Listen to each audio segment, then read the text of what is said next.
Just like that, we're already into the last full week of June, which means July 1st is right around the corner. Now, this year, HRM is inviting people to KANA'TA Canada Day 2025, a reimagined celebration that focuses on honoring the traditions of the Mi'kmaq Nation. Joining us to chat about it is friend of the show, Ryan Earing, with the Halifax Regional Municipality. Hi, Ryan. Hi, good morning. Good morning. Great to have you in. It's nice to have you're in our place now. We usually go visit you out in the field, but great to be here. Nice to see you in studio. Okay, tell us a little bit more about this year's focus for KANA'TA Canada Day. Absolutely. So this is the third year that the municipality has done this revision format.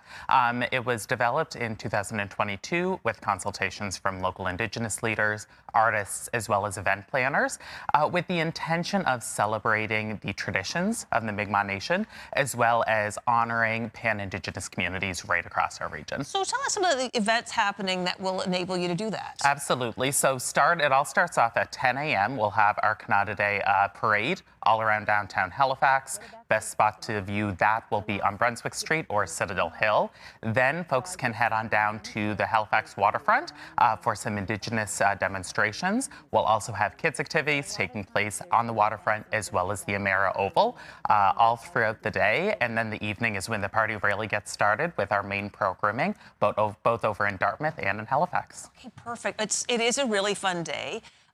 In the region. It's always been a wonderful day for people of all ages to enjoy, but it's very important that the celebrations have morphed to really represent what Canadians want to celebrate. Absolutely, and it's a great opportunity, like I said, to showcase these different celebrations, different cultures. Last year, unfortunately, the weather couldn't absolutely cooperate with us, so have our fingers crossed this year's for sunny skies, and then folks can get out to celebrate not just what's taking place in downtown Halifax and Dartmouth, but in their own communities right across the region. There are events happening right across the region. The fireworks will be back this year, weather permitting. They will be, yes. Over the harbour? Over the harbour, starting at 10 p.m., so best spot to view those will definitely be on the Halifax waterfront or the Dartmouth waterfront.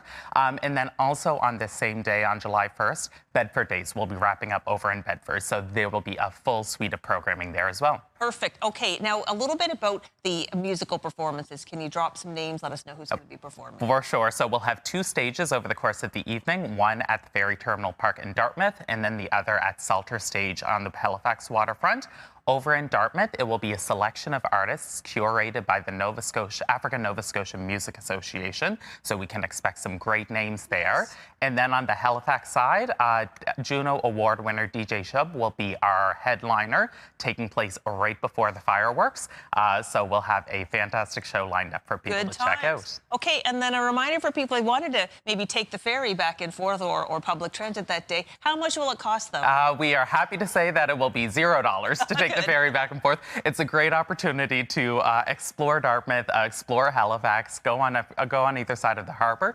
And if it's a beautiful day, bring your friends out, bring the kids out, check out all of the fantastic local businesses on both sides of the harbour. Wonderful. I know it's months of organization for one big day, but you do a great job. So thanks for bringing us up to speed. If people wanted to actually have the very latest, say, for example, if the fireworks are a bit iffy with weather, where would they get that information? So the best spot will be the municipality's social media channels, including our new Blue Sky channel.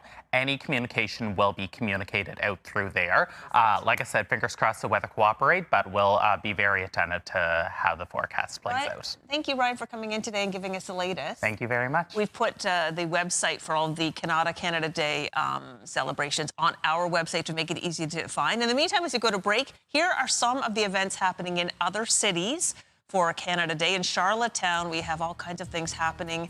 For example, Victoria Park has the Kids of Steel Triathlon, Taste of Canada. I mean, there's so much happening. Fireworks as well, weather permitting. And then as well in Fredericton, full slate of events planned. We have that website there for you, but also on our website as well. Fireworks again, weather permitting. So we're going to take a break. We'll be back with more of this show right after this. It is now 7:19.